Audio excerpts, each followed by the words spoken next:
E salve a tutti e benvenuti o bentornati sul mio canale Le meraviglie del mondo.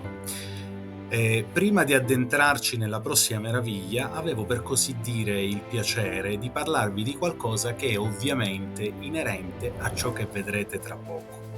Mi riferisco a un'opera letteraria, forse la più importante, scritta dal cosiddetto sommo poeta.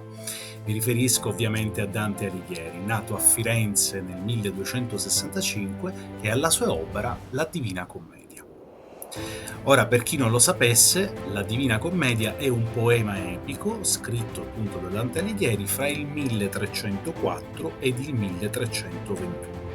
È suddiviso in 3 cantiche: Inferno, Purgatorio e Paradiso, ognuna composta da 33 canti, più un canto introduttivo per un totale di 100 canti. L'opera racconta il viaggio immaginario di Dante attraverso i 3 regni dell'aldilà, guidato quindi da Virgilio, famosissimo poeta latino, fino al Purgatorio, quindi Inferno e Purgatorio, e poi da Beatrice fino al Paradiso. Il poema, ha un profondo significato allegorico e rappresenta il percorso dell'anima verso la salvezza. Sappiamo tutti, o quasi, come Dante inizia a descrivere questo fantastico viaggio. Nel mezzo del cammin di nostra vita mi ritrovai per una selva oscura che la diritta via era smarrita. Ahi, quanto a dir qual era e cosa dura esta selva selvaggia e aspra e forte che nel pensier rinnova la paura. Ma ciò di cui vorrei adesso parlarvi è il canto 10 dell'Inferno. Dice, ma perché? Scusate. Perché è un passo che mi ha colpito particolarmente in quanto mostra il dramma dell'anima condannata, consapevole in questa particolare zona dell'inferno solo del passato e del futuro, ma cieca nel presente. Inoltre, questa parte sempre della Divina Commedia mette in luce il contrasto tra fede e ragione e il peso delle rivalità politiche nel destino umano. Quindi il canto 10 si svolge nel 6° cerchio dell'inferno, dove sono puniti gli eretici, in particolare gli epicurei, che negavano l'immortalità dell'anima.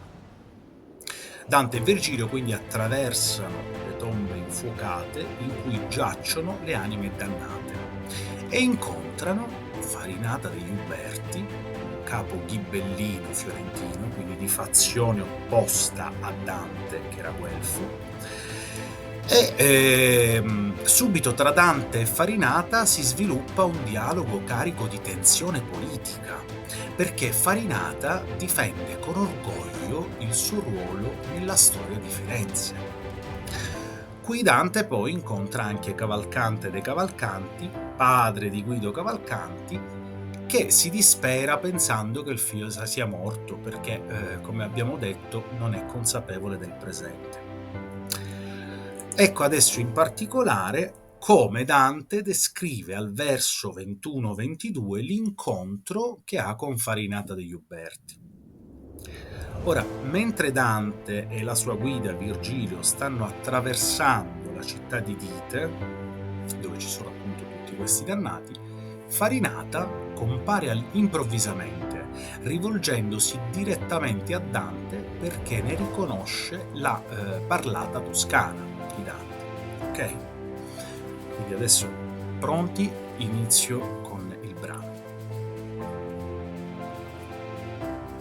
O Tosco, che per la città del fuoco vivo tembai così parlando onesto, piacciati di restare in questo loco, la tua loquela ti fa manifesto di quella nobil patria natio alla qual forse fui troppo molesto. Subitamente questo suono uscìo d'una de larghe, però m'accostai temendo un poco più al duca mio, ed el mi disse, volgiti, che fai? Vedi là, Farinata che si è dritto, dalla cintola in su tutto vedrai. Io avea già il mio viso nel suo fitto ed el sergea col petto e con la fronte come avesse l'inferno in gran dispetto, e l'animose man del duca e pronte mi spinser tra le sepolture a lui dicendo: «Le parole tue sien con te». Com'io al piede la sua tomba fui, guardommi un po' e poi, quasi sdegnoso, mi dimandò: «Chi fuor li maggior tui?» Io, che era d'ubbidir desideroso, non gliel celai, ma tutto li la persi, ond'ei levò le ciglia un poco insoso. Fieramente furo avversi a me, ai miei primi e a mia parte, sì che per 2 fiate li dispersi. Se i fur cacciati e tornar d'ogni parte, risposi a lui, l'una e l'altra fiata, ma i vostri non appreser ben quell'arte. Ecco, se l'argomento vi interessa, spero vi sia piaciuto. Comunque, se l'argomento vi interessa, vi suggerisco di continuare a leggere il canto e consultarne le analisi dettagliate che troverete un po' ovunque su internet. Ma adesso basta, vi lascio al video. Buona visione e ci vediamo presto. Ciao! Welcome to The Wonders of the World. Today we return to Italy and discover one of the most fascinating regions of Italy, Tuscany. A territory that includes breathtaking landscapes, cities of art, medieval villages, and a history rich in culture, tradition, and unique flavors. Ready for this journey? Let's go!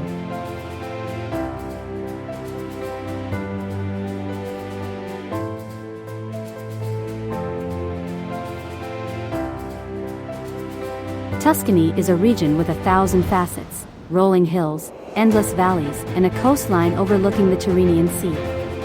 The Crete Senecy, with their lunar landscape.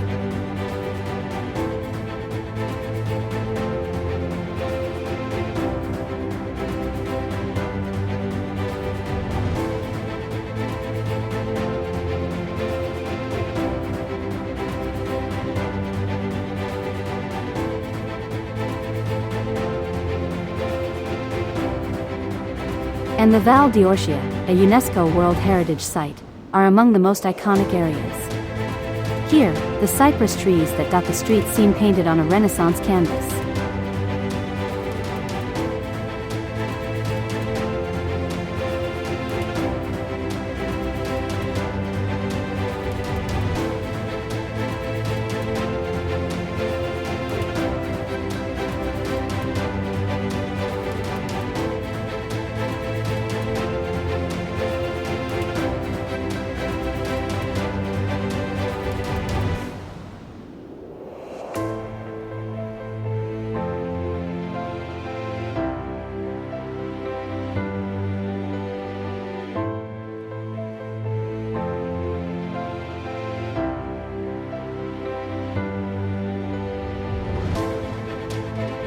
Let's not forget the Appian Alps, perfect for trekking lovers.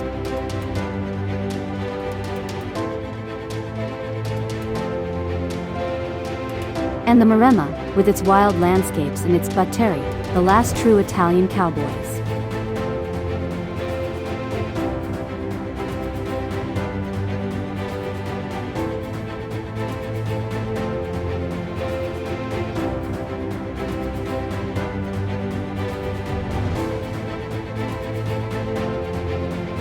It is impossible to talk about Tuscany without mentioning Florence, the cradle of the Renaissance and the birthplace of Dante Alighieri. Here we find, among the most famous, the Duomo of Santa Maria del Fiore.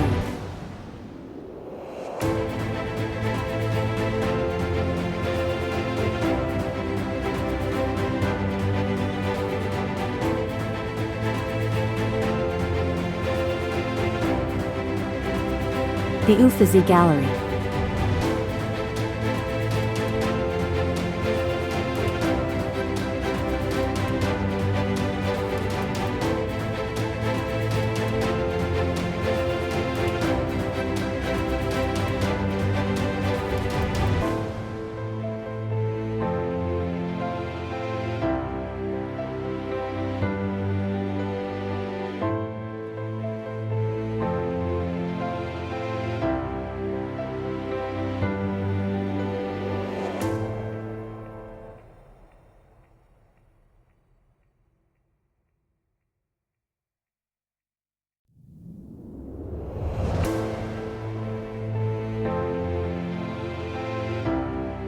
and the Ponte Vecchio, symbols of a glorious era. Here are some images of this wonderful city, capital of Tuscany.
But Florence is not the only pearl.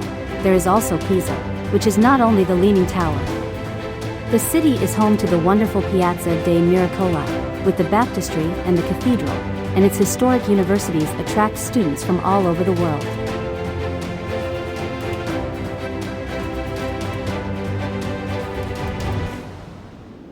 We also remember Siena, with Piazza del Campo.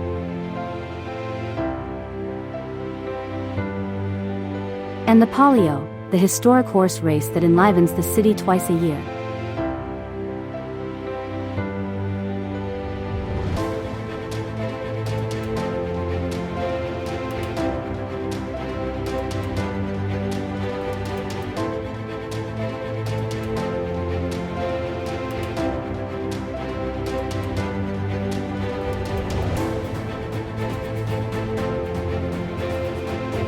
Its cathedral, with its finely decorated marble floor, is a masterpiece of Gothic art.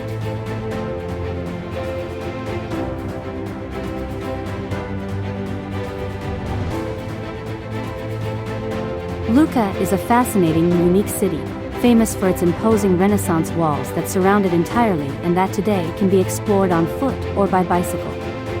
The city is home to splendid churches, such as the Duomo di San Martino and the Basilica di San Frediano, and enchanting squares such as Piazza dell'Anfiteatro, built on the ruins of an ancient Roman amphitheater. Every year, Lucca comes alive with Lucca Comics and Games, one of the largest events dedicated to comics and video games in Europe.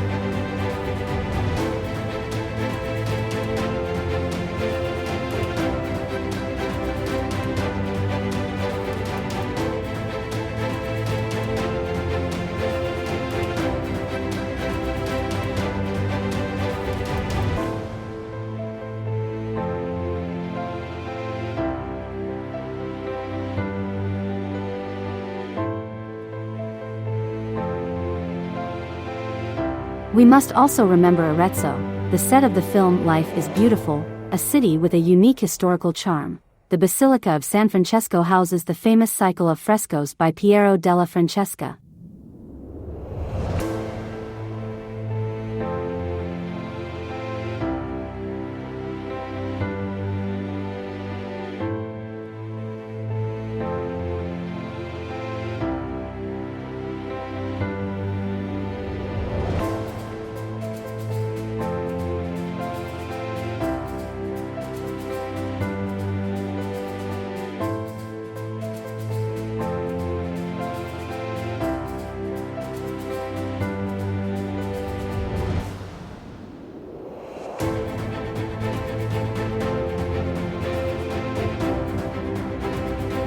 And every year the Giostra del Saracino recalls the medieval chivalric traditions.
And Livorno, with its Medici fortress and the evocative Venezian Nuova district, is a port city rich in history and culture.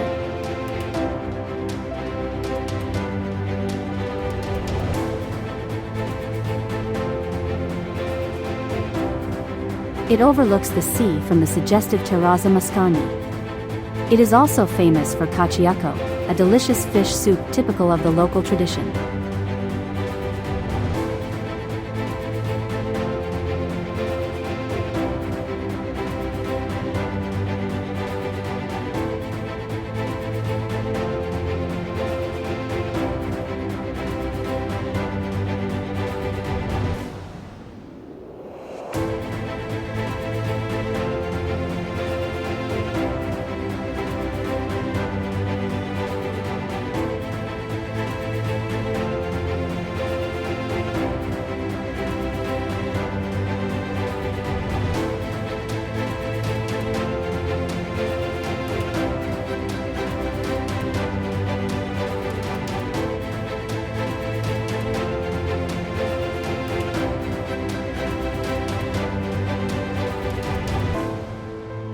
Tuscany is not just hills and cities of art, its coastline offers some of the most beautiful beaches in Italy.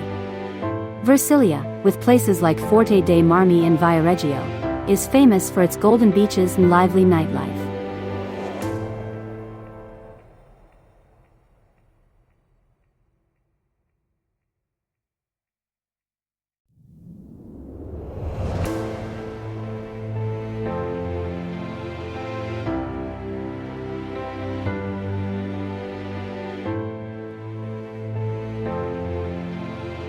Argentario, with Porto Santo Stefano and Porto Ercole, offers breathtaking landscapes and crystal-clear waters.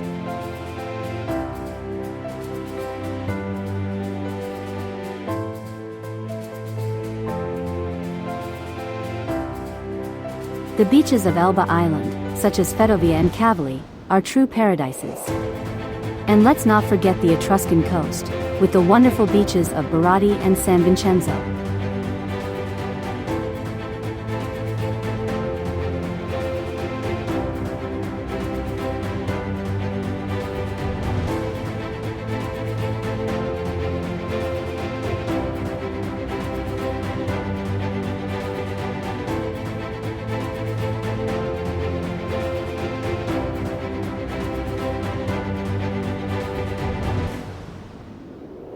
Dante Alighieri, the supreme poet, is a key figure in Tuscan culture.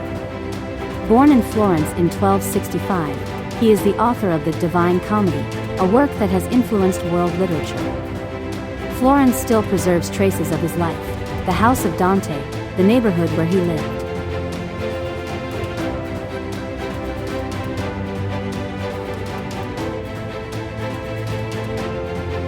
And the Church of Santa Margherita dei Cerchi, linked to the story of his love for Beatrice.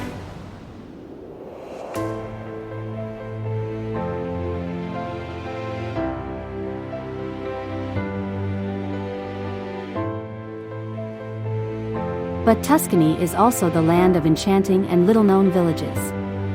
Monteriggioni, a perfectly preserved medieval castle.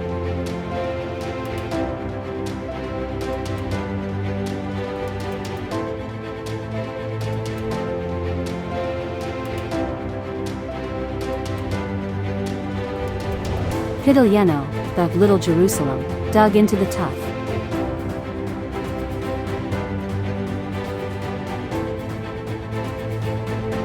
San Cirico d'Orcia, with its ancient walls and its intact charm.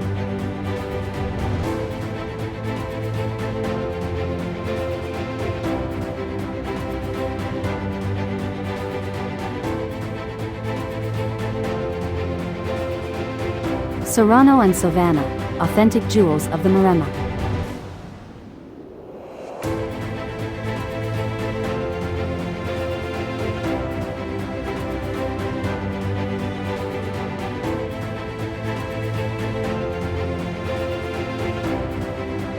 And then Lari, a small village famous for the Martelli pasta factory, one of the oldest in Italy.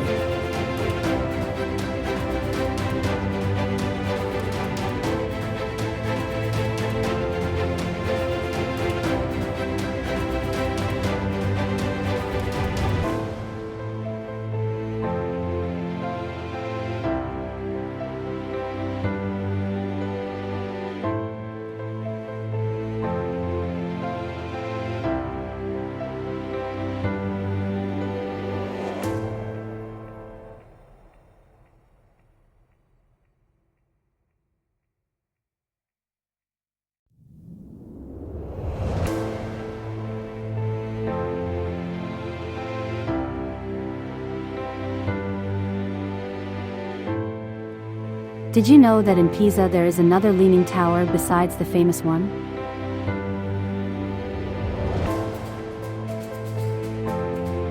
This is the bell tower of the Church of San Nicola.